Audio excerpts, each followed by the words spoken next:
Hey, welcome to the Austin Housing Report. My name is Jeff Miller, residential real estate specialist here in the greater Austin area. Today is July 13th, and what's come out today is the numbers for June of 2023. So I thought we should go over those numbers, talk about the housing market. Obviously, it's been a very interesting year in the Austin housing market. So let's talk about the numbers for June, go over a couple ideas. That way you're informed, you know what's going on, and you're keeping up on the Austin housing market. And do me a favor, before we even jump in those numbers, if right down there below, if you could just click on subscribe, that way you'll get regular videos from me on the Austin housing market and different things that are happening in these communities. So, all right, thank you so much for subscribing. I appreciate that. All right, let's jump in. June 2023. Remember, when we do market reports, it is year over year. So if we're looking at June of 23, we are comparing it to June of 22 when we look at these numbers. So, and obviously a lot's changed since June of 22. So let's talk about it. We jump in first. We start about the median home price. Okay. June 23, the median home price in the greater Austin area is $483,000.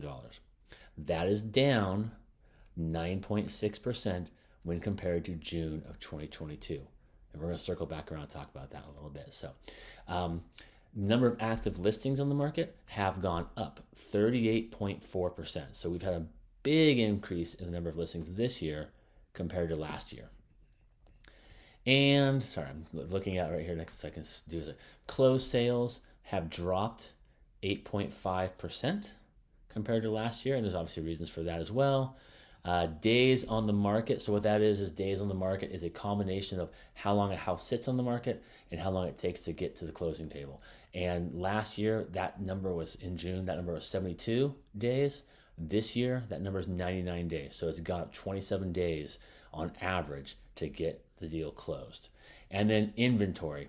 Right now, in June 2023, we have 3.7 months worth of inventory. In June of 2022, we had 2.1 months of inventory. So we've increased about, a month and a half's worth of inventory.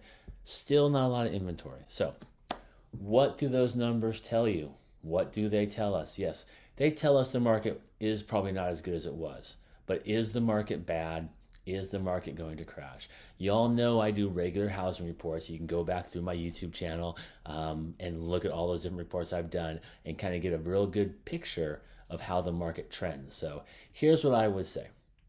June of 2022 was actually about halfway through that month was when it felt like the real estate market got pushed off a cliff. Like everything was talking about it's going to slow down. Hey, the market's going to get slower. It's still going to be good, but it's going to get slower. And all of a sudden it just boom, fell off a cliff. Well, that would make sense, right? Compared to last year, the median prices dropped. That makes sense because it fell off a cliff like that. Also, there wasn't hardly any inventory last year. So it makes sense. There's a lot more active listings right now, right? Stuff is sitting longer. So of course, that means if it's sitting longer, more stuff comes onto the market while it's sitting. And then with some of the fears of interest rates and just the difference in interest rates in a year, that would explain why closed sales has dropped a little bit. So when you look at the picture, and this is what I tell people, prices haven't crashed, right? There's a lot of people who predicted they're going to crash. And some people still think they're going to crash. Before this year's over, it's going to crash. No crystal ball, no idea. Inventory has not gone through the roof. No matter what you think, 3.7 months is not a ton of inventory. So what we have right now is the market is kind of stabilized. Yes, prices have dropped a little bit compared to a year ago, understandably, right? Inventory has gone up, understandably. All these things are very understandable. Guess what? There are still people selling houses and there are still people buying houses. There are still houses to be bought. There's still houses that need to be sold. There's still people who need to move and relocate to the greater Austin area. There are still people who are trying to get out of the greater Austin area. And so those things are still happening. The interest rate, and this is just, I hammer this point so much. The interest rate is temporary.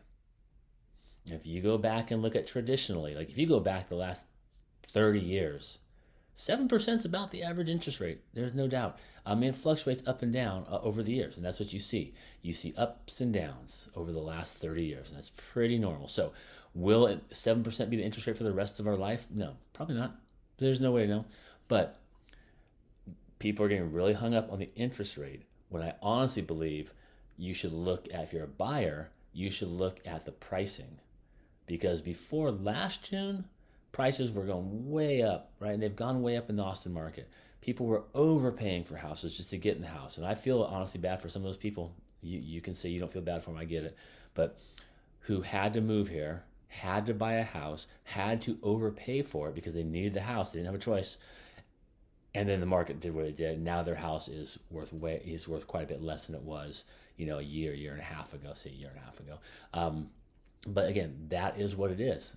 In the tradition of real estate, that's just going to be, if you just ride it out, you're going to be fine. So if you ever want this data, I'm happy to send it to you.